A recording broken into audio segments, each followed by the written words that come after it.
पारंपरिक शेतीला जोड म्हणून ड्रॅगन फ्रूटची लागवड जी आहे जे बीडच्या वडगाव सुशीमध्ये केली होती. मात्र पावसाचा फटका बसून जवळपास 7 ते 8 लाख रुपयाचं नुकसान झालेलं आहे. जवळपास 2 ते 3 एकरचा ड्रॅगन फ्रूटचा बाग आहे. भर उन्हाळ्यामध्ये विकत पाणी घालून बाग जोपासलेला आहे. मात्र अशा पद्धतीनं बाग जे आहे ते खराब झालेला आहे. याच्यावरती डाग पडलेले आहेत, काही कळ्या असतील किंवा काही फळं असतील खराब झाले. लाखो रुपयाचं शेतकऱ्याचं नुकसान झालेलं शेतकऱ्यांच्या शेतामध्ये उभा आहे.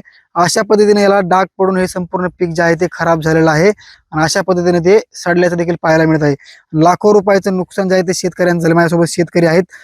काय सांगाल, किती खर्च केला आणि किती हा बाग आहे? हे बाग 2 एकर आहे. तर ह्याला टोटल खर्च आपला 11.5 लाख रुपये झालेला आहे. तर गेल्या वर्षी काय झालं, गेल्या वर्षी थोडे बऱ्यापैकी झाले पैसे, पण ह्या वर्षी काय झालं, सततच्या पावसामुळं हे असं नुकसान भरपाई झालेली. तर शासनाने काय त्याची दखल घेतली नाही. आम्ही काय केलं, उन्हाळ्यात पाणी पुरत नव्हतं तर आम्ही बाहेरून टँकरने आणून पाणी घातलं. एक टँकर आम्हाला जवळपास 2,500 ते 3,000 रुपयाला पडायचं. तर असं करून आम्ही, लेकराला कोणी जपत नाही.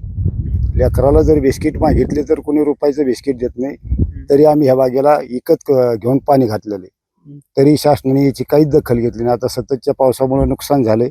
यात जवळपास नाही जरी म्हणलं तर 8-9 लाख रुपये झाले असते माझे, पण त्याच्यामध्ये 1 रुपयाचा बी फायदा नाही. आता ह्या वर्षी टोटल पीक वायाला गेलं म्हणा या सततच्या पावसामुळे.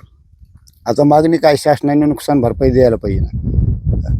नक्कीच आता आम्हाला नुकसान भरपाई मिळाली पाहिजे अशी मागणी या ड्रॅगन फ्रूट शेतकऱ्यांनी केलेली आहे. मराठवाडा दुष्काळी जिल्हा आहे. अशा जिल्ह्यामध्ये आपण विकत पाणी घेऊन त्यांनी उन्हाळ्यामध्ये पीक जोपासलं होतं. मात्र 8 लाख रुपयांचं सततच्या पावसामुळे त्यांचं नुकसान झालेलं आहे. संपूर्ण पिकं जे आहे ते अशा पद्धतीनं सोडू लागलेले आहेत. नक्कीच सरकार काय मदत करते हे देखील पाहणं महत्त्वाचं असणार आहे.